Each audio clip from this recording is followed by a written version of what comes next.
moi président de la République, qu'il démissionne. C'est de la poudre de perlimpinpin. Nous avons les moyens et la volonté de nous retrouver autour de valeurs et d'objectifs communs. Hémicycle, la chronique politique de ce grand journal que vous pouvez notamment suivre en vidéo sur notre page Facebook. Bonjour Alexis Lacroix. Bonjour Steve. Et merci de nous rejoindre. Alexis, vous êtes le directeur de la rédaction d'Actualité Juive. Le Sénat a donc adopté samedi en première lecture le projet de réforme des retraites du gouvernement. Le texte va maintenant être examiné mercredi par une commission mixte paritaire avant de revenir à l'Assemblée nationale jeudi.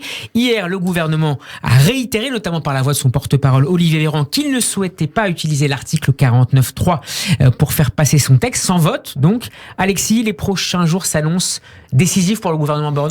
C'est ce que tout le monde dit, mais je crois que c'est vrai. C'est-à-dire qu'on voit bien, si vous voulez, qu'aujourd'hui, le problème structurel, on va dire, auquel ils s'affrontent depuis maintenant 3 mois, c'est qu'il y a une absence de majorité claire, il y a une majorité relative, et cette majorité relative, quant à elle, pour des raisons sur lesquelles nous reviendrons juste après, est une majorité relative incertaine, formée par un allié officiel, qui est les Républicains, le parti Les Républicains, plus exactement ce qu'il en reste, on va y venir dans un moment, mais avec un certain nombre de parlementaires qui suivent plutôt des consignes de vote défavorables à la réforme, contre la réforme à 64 ans, notamment du côté d'Aurélien Pradier, de tous ceux qui appuient sa sensibilité. Donc pour cette raison-là, Steve, on va dire de structure, l'hypothèse du 49.3 semble ne pas avoir été écartée a priori par le président de la République vendredi. On peut dire un mot là-dessus d'ailleurs. Voilà. Alors le 49.3, si vous voulez, c'est une disposition qui a été au titre 5 de la Constitution de 1958, rédigée, on le sait, par l'un des très proches du général de Gaulle, qui était Michel Debré. Et Michel Debré le concevait pas forcément comme l'instrument d'un passage en force qu'il est devenu, j'allais dire au fil des années, dans les représentations collectives. Ce qu'on appelle en cours de droit la grosse Bertha. Voilà, la grosse Bertha, c'est d'ailleurs le mot a été repris récemment par le sénateur LR Bruno Retailleau, qui est favorable à la réforme, mais qui lui n'était pas défavorable à l'idée que Emmanuel Macron dégaine la grosse Bertha. Alors justement, la grosse Bertha, de toute façon, qu'on le veuille ou non, c'est péjoratif. En réalité, si on revient, donc j'ai regardé un petit peu ça parce que c'est intéressant de voir aussi l'évolution d'un dispositif législatif. Il s'agit de permettre, dans la Constitution de la Ve République, qui est une constitution très présidentialiste, comme vous le savez, cher Steve, il s'agit de permettre l'adoption d'un texte en dépit, écrit Debré, des manœuvres, c'est-à-dire en fait de l'hésitation des députés. Autrement dit, c'est un instrument pour leur forcer la main et de manière automatique, en pilote automatique en quelque sorte, faire adopter un projet de loi sans vote, donc. Qui donc coince parce qu'il n'a pas la majorité. Alors c'est vrai que ce 49.3 a été très ardemment et souvent critiqué. On se souvient qu'en 2006, au moment des problèmes des réformes de Dominique de Villepin, François Hollande, qui était alors secrétaire du Parti socialiste, avait dit, et ça résume très bien notre perception actuelle, le 49.3 est une brutalité, le 49.3 est un déni de démocratie. Donc pour toutes ces raisons, on comprend très bien que l'hypothèse d'une sortie en race campagne de la grosse Bertha, comme vous dites, cher Steve, n'est pas une hypothèse qui réjouit pour l'instant un certain nombre de poids lourds de la majorité présidentielle. Et notamment François Bayrou, qu'on va citer, les arguments contre sont très forts, à juger le président du MoDem, même s'il y a peu de marge pour réunir une majorité de députés. Alors voilà, évidemment, il faut restituer dans son contexte ces citations que vous faites du président du MoDem, allié s'il en est, j'allais dire aussi conseiller informel d'Emmanuel Macron. Les deux hommes sont amis, se parlent souvent au téléphone, etc.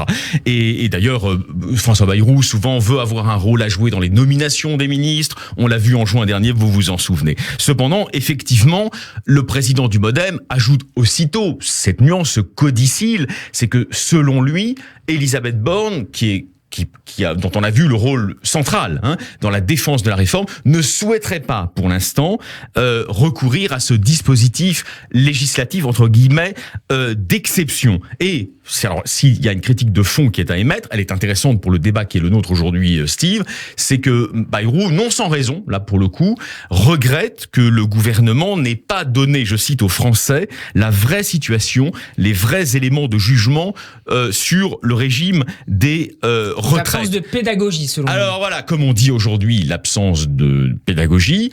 En tout cas, il est assez probable que il y a eu au fond une surestimation. C'est-à-dire que ce dont on s'aperçoit aujourd'hui, et d'ailleurs, le mérite en revient autant au président de la République qu'à la première ministre, qu'il est trop facile de charger d'une manière unilatérale, comme sont tentés de le faire un certain nombre de conseillers du président de la République aujourd'hui, pour lui, j'allais dire, pour par avance, en quelque sorte, lui donner le monopole du mistigris de l'échec. C'est trop facile. Le président de la République lui-même, vraisemblablement, a tablé sur le fait qu'il y avait une droite, certes en partie décomposée, et décomposée aussi par des éléments de challenging interne, on pense au parti Reconquête, etc., sur le plan sociologique, mais que cette droite, quand même, in fine, allait le suivre comme un seul homme. Erreur. C'est une séquence qui a été mal ficelée politiquement. Bah alors, écoutez, moi, je suis pas là pour distribuer les bons et les mauvais points, c'est un rôle tellement facile, en plus, que celui-ci, ça n'a pas un grand intérêt. Mais il est probable, en revanche, qu'effectivement, le choix stratégique qui a été fait pour faire adopter cette réforme à 64 ans, c'est un choix stratégique consistant à rechercher des alliés. Entre nous, c'est logique et c'est parfaitement légitime.